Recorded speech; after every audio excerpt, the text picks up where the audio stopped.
This is Brother Ron, and welcome to We All Be News Radio and TV, the news-free Dixie for the 21st century.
Look at ClaREnce Thomas.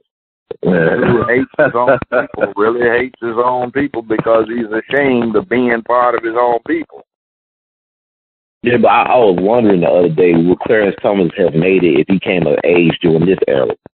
Could ClaREnce Thomas make it like he did, back in the day? I know how he made it. I'm very familiar with how he made it. I actually was part of what happened with him. Let me explain something. I never wanted to be a lawyer. Okay. But there was a whole thing with Ronald Reagan jacking up the catalogs in the University of California because he campaigned on the promise to kill off free higher education because he said it was nothing but hippies and commie sympathizers who were taking advantage of it and they didn't need it for free. All right. So anyway,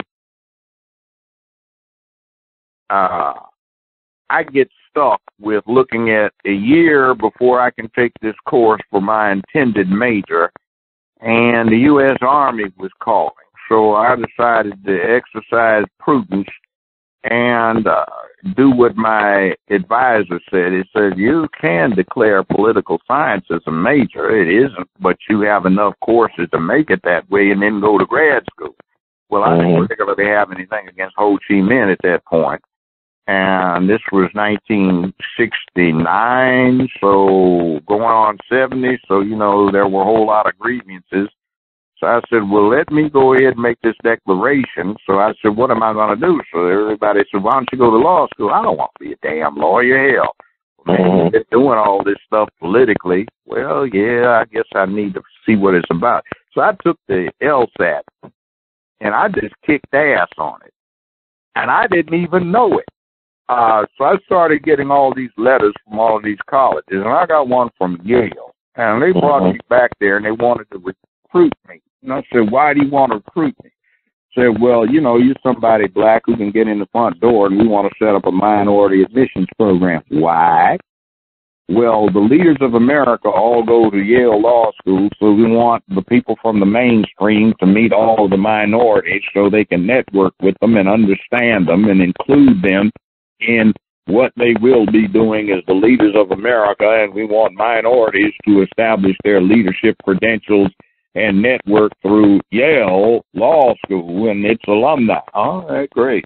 But there's 5 feet of snow out there on the ground, and, you don't even have any green. The campus comes right up to the sidewalk, and then there's the street. It looks like somebody's downtown rather than a college campus, and these hallways are depressing and dark.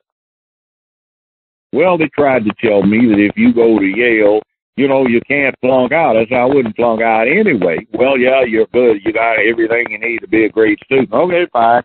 I said, well, thanks, but no thanks. I'll go to UCLA, back there in California, Hollywood, where, hey, Hollywood, yeah, lots of fine women, even if you don't get caught up with that other crazy industry, Hollywood, La La Land, L-A-L-A, La La Land, ClaREnce Thomas was admitted a couple of years later, and he since we kept up with these things, was literally the last person they admitted for that year. Now, I remember distinctly them telling me that you can't flunk out of Yale. You couldn't flunk out of UCLA either, or better law schools, because they said that reflected on them. They let you withdraw but not flunk you out, because they said if we pick you, you can make it. So we don't want to make any bad choices. So anyway, ClaREnce Thomas, being the last admittee for that year, really screws up. So guess what? This fool actually flunks out. So it went around. You hear that little handkerchief head bozo that, won't participate in anything up there? Because in those days, the BSUs and the BALSA, Black Law Students Association, everybody was close. We were networking. So the word went out, he flunked.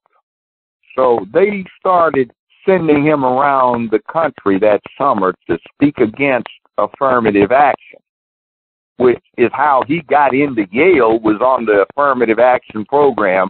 They were trying to recruit me to set up the parameters for. So I knew about it. I kept up with it. So after he went around all summer bad-mouthing minority recruitment, for the conservative side, this one conservative professor says, "Oh, I made a mistake. It wasn't a D. I should have given him a B."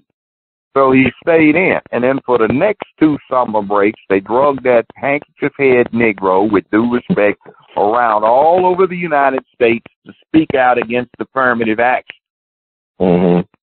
Now, see, affirmative action is not what people think it is. Affirmative action was predicated on the thing that you need to develop leadership. And if you don't develop it in all communities, your daughter that you think so much of may foolishly run out of gas in the wrong neighborhood late in the evening.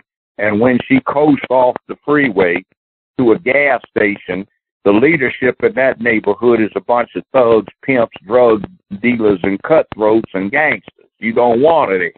So you want leadership so that community prospers and they don't adventure in their cars out to where you live. See, that's the background to it. So anyway, when he got out of law school, he got hired by the state attorney general's office in a state where you didn't have to take the bar, because if you graduated from Yale, you were waived in. So they had him in the tax section, but they had him every other week making appearances all over America to speak against affirmative action. Now, while this was going on, I was working for Equal Employment Opportunity Commission, and we were trying to do some good things, and we had power in those days to be effective. Well, 1980 comes around, and St. Ron the Reagan gets in, and he's going through all that thing about let's kill off free higher education, and we got to kill off EEOC. So they hire this clown who has done no legal work, been in no court, to be director of EEOC, meaning ClaREnce Thomas. And by the way, I talked to Anita Hill, and she wasn't lying. She was telling the truth about it. So guess what we knew about it? The handkerchief-head Negro that hated himself. His mother was literally a prostitute. And his daddy's father, that his grandfather, adopted him. So all the rest of his siblings were destitute, and a couple of them turned out to be prostitutes too, I think. So he hated the whole bunch. The daddy was well-to-do and owned a whole bunch of apartment buildings, so he could afford this. Anyway, when they point this little 20, what was he? I think he was like 26, 27, 28, they appointed him over EEOC. And as Anita Hill told me, he tried to kill it just like he was put in place to do, kill EEOC. Well, he kind of botched stuff up pretty bad for 2.5 years. And then they rewarded him by appointing him to the Second Circuit Court of Appeal. Well, at that point, this fool had never been in front of a court. So he shows up again like the incident I just talked to you about earlier as an appellate judge on the federal level. He just hit 30. So Anita Hill told me, she said the FBI came and talked to her. She said, you know, I didn't bother. It's just an appellate court. They've got idiots on it. Couldn't kill off anything, you know. He'll probably be harmless or be put in check. Said when they came up and nominated the Supreme Court, she said at first, you know, I don't have anything to say. And then when they got ready to hit the door, she says, wait a minute. I got to tell on him. He's too dangerous to be in his position. So see what they did, Bush, George Herbert Walker Bush, what he did is he picked a black person who he knew that the liberal element in Congress and the Senate would not attack, right? Mm-hmm. Because he was black, but he picked the most black-hating conservative lackey he could find to put on that court, who had never tried a case as a lawyer, never presided over a case as a judge that was the jury trial, never had an appellate case as a lawyer, never talked to a client across the table, and had been hired with a self-hating thing where he had been running around for all of these years from his law school career starting about 1974 up to about 1980. That's 6 years bad-mouthing black folks.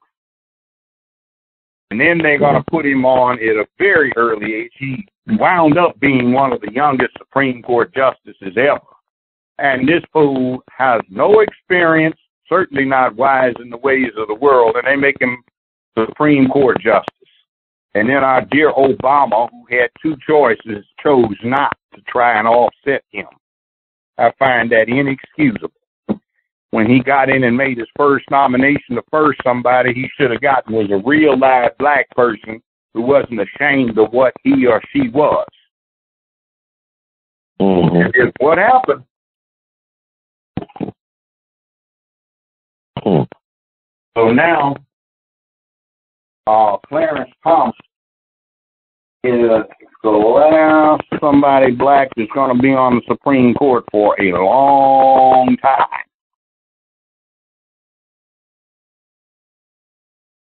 Wow. Well, he came in handy for 2000, at the 2000 election, or mis-election, whatever it was. Who? ClaREnce Thomas. I mean, he came in handy when they had that, try to figure out the vote between Gore and Bush. Oh, yeah. You know what they wrote, these conservatives, Scalia and the bunch? They said it is not unconstitutional to deprive a voter of the effect of his vote if it does not materially alter the outcome of the election. Now, what the hell happened? It altered the outcome. The Freedom of Information Act counted the actual votes. Al Gore got 62+% of the Florida vote. And you know what was wrong? It wasn't dangling shads. The real problem was that the ballots were printed off register and the machine simply couldn't read them.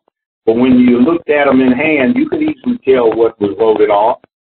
So the judge that had the case, the federal judge, set up a team of statisticians from the Gore side, the Bush side, and some she appointed, and they all came up with, statistically, it's indicating that Gore is getting about 60% of the vote. So Kathleen Harris, who's been the elected election commissioner for the state of Florida, but who had volunteered to be co-chair of the Bush campaign, which ethically would have required her to have resigned her state position, she runs out and calls the election. The state Supreme Court unanimously said that's not what we intended. The Florida legislature passed an act, a resolution saying that's not what we intended when we passed this law 2 or maybe 3 years before. Every court said it. And then the U.S. Supreme Court, with these conservative judges who said judicial activism is a horrible thing, they decided to be active. They seized the case prematurely, and they made that cockamamie ruling. And then, see, our press did it so irresponsible and lackadaisical that they report the fact that CNN, UPN, USA Today, and UPI all got a team of statisticians together, and they counted every single ballot in Florida. And Gore got more than 62% of the vote. Yeah, well, you know, you see how it had an effect on history. I mean, man, it really had an effect on this country's trajectory. So yeah. And see, these things are important. Mm-hmm. But, you know, there it is.